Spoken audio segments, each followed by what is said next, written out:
নবীজি সাল্লাল্লাহু আলাইহি ওয়াসাল্লাম আরেকটি হাদিসের মধ্যে বলছেন, ওয়াল্লাযী নাফসি বিয়াদিহি লাউ লাম তুযনিবু লাযাহাবাল্লাহু তাআলা বিকুম ওয়া লাজা বিকাউমিন ইউযনিবুনা ফায়াস্তাগফিরুনাল্লাহা ফায়াগফিরু লাহুম, রাওয়াহু মুসলিম। নবীজি সাল্লাল্লাহু আলাইহি ওয়াসাল্লাম বলছেন, লাউ লাম তুযনিবুনা লাখালাকাল্লাহু খালকান ইউযনিবুনা ফায়াগফিরু লাহুম। অটোমেটিক বিকাশ করতে সেট করুন অটোপে। বিকাশ থাকলে আর কি লাগে? যদি তোমরা গুনাহ না করতে তাহলে আল্লাহ রাব্বুল আলামিন তোমাদেরকে ধ্বংস করে দিয়ে এমন একটা জাতিকে আল্লাহ তাআলা প্রেরণ করতেন, যেই জাতি গুনাহ করে ফেলতো, ভুল করে ফেলতো, অন্যায় করে ফেলতো, অবিচার করে ফেলতো, অতঃপর আল্লাহর কাছে ক্ষমা প্রার্থনা করত। সুবহানাল্লাহ। তাহলে ক্ষমা চাওয়ার দামটা আল্লাহর কাছে কত বেশি। আপনি গুনাহ করে ফেলেন, এটা আপনার এই যে অনুভূতিটা জাগ্রত হয় যে আল্লাহ আমি তো গুনাহ করে ফেলেছি, গুনাহ করে ফেলার পরই আপনার ভিতরে এই অনুভূতিটা জাগ্রত হয় আল্লাহ গুনাহ করে ফেলেছি, আবার গুনাহ হয়ে গিয়েছে, আবার অনুভূতি জাগ্রত হয়েছে, এর নামই হচ্ছে ঈমান। এই ঈমান থেকে জাগ্রত আপনার অনুশোচনা থেকে, অনুতপ্ত হওয়া থেকে যখনই আপনি ক্ষমা প্রার্থনা করবেন, তখনই আল্লাহ রাব্বুল আলামিন আপনাকে আমাকে মাফ করবেন, আপনাকে আমাকে এতটা প্রিয় বানিয়ে নেবেন যে যত বেশি আল্লাহর কাছে তওবা করতে পারে, ক্ষমা চাইতে পারে, ইস্তেগফার আল্লাহর কাছে যত বেশি আপনি আল্লাহর কাছে চাইতে পারবেন, তত বেশি আল্লাহর কাছে দামি হওয়া যায়। নবীজি সাল্লাল্লাহু আলাইহি ওয়াসাল্লাম একটা সেজদা থেকে আরেকটা সেজদার আগে মাঝখানে বসে দোয়া করতেন। এই দোয়াগুলো আমরা কজন পড়ার চেষ্টা করি? নামাজ শুরু করার প্রথমে একজন সাহাবী একদিন নবীজি সাল্লাল্লাহু আলাইহি সাল্লামকে, নামাজের মধ্যে নবীজি ইমাম আর সাহাবীরা মুক্তাদি, তো নবীজি জানেন না সাহাবী তিনি নামাজ শুরু করার আগে পড়লেন আল্লাহু আকবার কাবীরা ওয়ালহামদুলিল্লাহি কাসীরা ওয়া সুবহানাল্লাহি বুকরাতাও ওয়া আসীলা। এই যে সাহাবী দোয়াটা পড়লেন, রাসূল কিন্তু জানতেন না। রাসূল দেখলেন আকাশের একটি নয়, দুটি নয়, ৭টি দরজা খুলে আল্লাহ তাআলা রহমত নাজিল করতেছে। সুবহানাল্লাহি বিহামদি। তো ওই সাহাবীর ওই ঘটনায় নবীজি সাল্লাল্লাহু আলাইহি ওয়াসাল্লাম নামাজের পরেই বললেন যে তোমাদের মধ্যে এমন কে কি পড়েছ যে আল্লাহ তাআলা ৭টা দরজা খুলে রহমত নাজিল করতেছেন?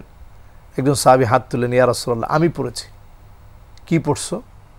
আমি পড়েছি আল্লাহু আকবার কাবীরা ওয়ালহামদুলিল্লাহি কাসীরা ওয়া সুবহানাল্লাহি বুকরাতাও ওয়া আসীলা। তো নবীজি সাল্লাল্লাহু আলাইহি ওয়াসাল্লাম অবাক হয়ে গেলেন। আজিবতু লাহু ফুতিহাত লাহু আবওয়াবুস সামা। আমি নবী অবাক হয়ে গেলাম, আকাশের একটি না দুটি না, ৭টি দরজা আল্লাহ তাআলা খুলে দিয়েছে এই 3টি বাক্যের কারণে। আব্দুল্লাহ বিন ওমর বলছেন, মা তারাকতুহুন্না মুনযু সামি'তুন নবী সাল্লাল্লাহু আলাইহি সাল্লাম, জীবনে কোনোদিন এই আমলটা আমি ছেড়ে দিইনি। নবীজি সাল্লাল্লাহু আলাইহি সাল্লামের কাছ থেকে যেদিন শুনেছি তারপর থেকে আমল করার চেষ্টা করেছি। তো আমরা যেই জায়গাটাতে নামাজের সময়ে কত বরকত অর্জন করতে পারি, আল্লাহর সাথে ক্ষমা চাওয়ার এই তো সুযোগ। যখনই আপনি সেজদা অবনত হলেন, সেজদা অবনত হলে কত বেশি আল্লাহর নৈকট্য অর্জন করা যায়। আকরাবু মা ইয়াকুনুল আবদু মির রাব্বিহি ওয়া হুয়া সাজিদুন ফাআকসিরুদ দুআ। আপনি যখন নফল সালাত আদায় করছেন, সালাতুত তাহাজ্জুদে আপনি যখন দাঁড়ালেন, সেজদা অবনত হলেন, মনে মনে আল্লাহর কাছে ক্ষমা চাইতে থাকেন, আপনি অবশ্যই আল্লাহর কাছ থেকে ক্ষমা পাবেন। আল্লাহুম্মা গফিরলি ওয়ারহামনি ওয়াহদিনি ওয়াআফিনি ওয়ারযুকনি। প্রথম সেজদা থেকে উঠে ফরজ নামাজের প্রত্যেক রাকাতে প্রথম সেজদা থেকে উঠে আরেকটা সেজদায় চলে যাবেন না। আল্লাহুম্মা গফিরলি পড়েন, আল্লাহুম্মা গফিরলি, আল্লাহ আপনি আমাকে ক্ষমা করে দেন। আল্লাহুম্মা গফিরলি ওয়ারহামনি ওয়াহদিনি ওয়াআফিনি ওয়ারযুকনি। এই দোয়াগুলো পড়েন। প্রথমেই শুরু করা হয়েছে ক্ষমা দিয়ে। এই দোয়াগুলো পড়ার মধ্য দিয়ে আল্লাহ তাআলা আমাদেরকে শ্রেষ্ঠত্ব দান করবেন। নবীজি সাল্লাল্লাহু আলাইহি সাল্লামের আরও একটি হাদিস উল্লেখ করতে চাই। নবীজি সাল্লাল্লাহু আলাইহি সাল্লাম বলছেন, কুন্না নাউদ্দু লিরাসূলিল্লাহি সাল্লাল্লাহু আলাইহি সাল্লাম ফিল মাজলিসিল ওয়াহিদি মিআ মাররা রব্বিগফিরলি ওয়া তুব আলাইয়া ইন্নাকা আনতাত তাওয়াবুর রহিম। নবীজি সাল্লাল্লাহু আলাইহি সাল্লাম 100 বার এই দোয়াটা পড়তেন, যেই দোয়াটা এখন আমি বলেছি, রব্বিগফিরলি, হে আল্লাহ আপনি আমাকে ক্ষমা করে দেন, ওয়া তুব আলাইয়া, আমি আমার নিজের পক্ষ থেকে যে তওবা করেছি সেই তওবা আল্লাহ আপনি কবুল করেন, ইন্নাকা আনতাত তাওয়াবুর রহিম, আল্লাহ আপনি তওবা কবুলকারী পরম দয়াময়, আল্লাহ দয়া করে আল্লাহ আপনি আমার তওবাটা কবুল করেন। নবীজি সাল্লাল্লাহু আলাইহি সাল্লাম 100 বার করে এই দোয়াটা পড়তেন। সাইয়্যিদুল ইস্তিগফার, যত ক্ষমা চাওয়ার দোয়া আছে এর মধ্যে সবচেয়ে শ্রেষ্ঠ ক্ষমা চাওয়ার দোয়াটার নাম হচ্ছে সাইয়্যিদুল ইস্তিগফার। সেই সাইয়্যিদুল ইস্তিগফারটা নবীজি সাল্লাল্লাহু আলাইহি সাল্লাম প্রতিনিয়ত পড়তেন। আপনার রিয়াদুস সালেহিন কিতাবটা যার কাছে আছে, আপনারা প্রত্যেকেই এই দোয়াটা 249 নং পৃষ্ঠার মধ্যে আপনারা পেয়ে যাবেন। রিয়াদুস সালেহিনের 4th খণ্ডের 249 নং পৃষ্ঠার মধ্যে আপনারা পেয়ে যাবেন। এই দোয়াটা নবীজি সাল্লাল্লাহু আলাইহি সাল্লাম প্রতিদিন ফজরের পরে পড়তেন, মাগরিবের পরে পড়তেন। ফজরের পরে যদি কেউ পড়ে আর যদি লোকটা মাগরিবের আগ পর্যন্ত সময়ের যে কোনো সময়ে মারা যায়, আল্লাহ রাব্বুল আলামিন তার গুনাহ খাতাগুলো মাফ করে দিবেন। সুবহানাল্লাহ বিহামদি। আবার কেউ যদি মাগরিবের পর পড়ে ফজরের আগ পর্যন্ত সময়ে যদি মারা যায়, আল্লাহ তাআলা তাকেও মাফ করে দিবেন।